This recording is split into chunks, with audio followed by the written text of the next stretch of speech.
చేసుకుంటూ ఒకటి మాత్రం చెప్తున్నానండి, మన భారతదేశంలో అన్ని మతాల వాళ్ళని కూడా సమానంగా గౌరవించే పరిస్థితి ప్రతి ఒక్క భారతీయుడికి ఉంటుంది. గౌరవించి తీరాలి. ప్రతి ఒక్క సంప్రదాయాన్ని గౌరవించి తీరాలి. హిందువులోని కూడా చాలా సాంప్రదాయాలు ఉంటాయి, ఆ సాంప్రదాయాలను కూడా మనం గౌరవిస్తాం. అటువంటి పరిస్థితుల్లో ఒక కలియుగ వెంకటేశ్వర స్వామి అంటే ప్రపంచంలోనే ప్రాశస్తమైన గుడి.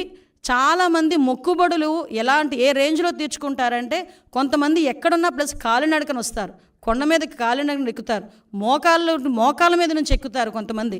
అంతమంది నమ్మకం ఉన్న, అంతమందికి ఆశీస్సులు ఇస్తున్న ఆ కలియుగ వెంకటేశ్వర స్వామి విషయంలో ఆ గౌరవాన్ని, ఆ ధర్మాన్ని పాటించకపోతే ఒకటేంటంటే ప్రజలు చూస్తున్నారు, ఆ దేవదేవుడు కూడా చూస్తాడు.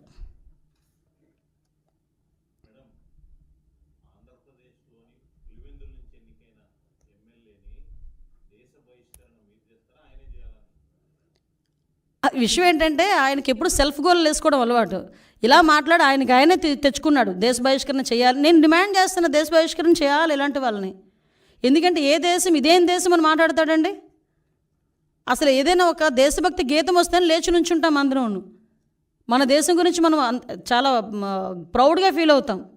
అటువంటిది ఇదేం దేశం అని మాట్లాడుతున్నాడంటే దేశ బహిష్కరణ. ఈరోజు ప్రజలందరూ కూడా దేశ బహిష్కరణ చేయాలి కంపల్సరీగా అలాంటి వాడిని.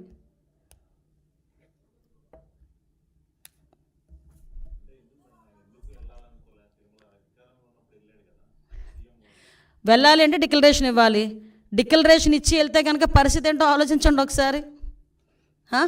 ఇన్ని రోజులు ఎందుకు కనీసం ప్రసాదం తినడానికి కూడా అంటే ఇతగాడి పరిస్థితి ఎలా ఉంటుందంటే, దేవుడైనా నా గుమ్మం దగ్గరికి రావాలనుకునే తత్వం అండి. అందుకే తాడేపల్లి ఇంటి దగ్గర తీసుకొచ్చి గుళ్ళు కట్టించుకున్నాడు, సెట్టింగ్లు వేసుకున్నాడు. కట్టించుకోవడం కూడా కాదు, సెట్టింగ్లు వేసుకున్నారు. సెట్టింగ్ అంటే అప్పటికప్పుడు ప్రజలకి మీడియాకి చూపించేసి మళ్ళీ సెట్టింగ్ తీసేవచ్చు. అదే తాడేపల్లి ఇంట్లో ఒక గుడి కట్టుకోమనండి, పర్మనెంట్గా ఒక వినాయకుడు గుడో లేకపోతే ఒక వెంకటేశ్వర స్వామి గుడి కట్టుకోమనండి, కట్టుకోగలడా? సెట్టింగ్లు అయితే వేసుకుంటాడు. ఎందుకు? జనాలకు చూపించుకోవడానికి. అదే జనాలకి ఆ రకంగానే 2014-19 మధ్యలో కూడా పిండ ప్రదానాలని అవని ఇవని ఆ స్వామీజీల దగ్గరికి వెళ్ళి ఈ స్వామీజీల దగ్గరికి వెళ్ళడం చేసి ఒక రకమైన క్రియేట్ చేశాడు. మళ్ళీ ఈరోజు డిక్లరేషన్ ఇచ్చి వెళ్ళమంటే ఎందుకంత ప్రాబ్లం? అతను డిక్లరేషన్ ఇచ్చి వెళ్ళడు అతను, ఎందుకంటే ఆ హిందుత్వం మీద అతనికి ఆ గౌరవం లేదు.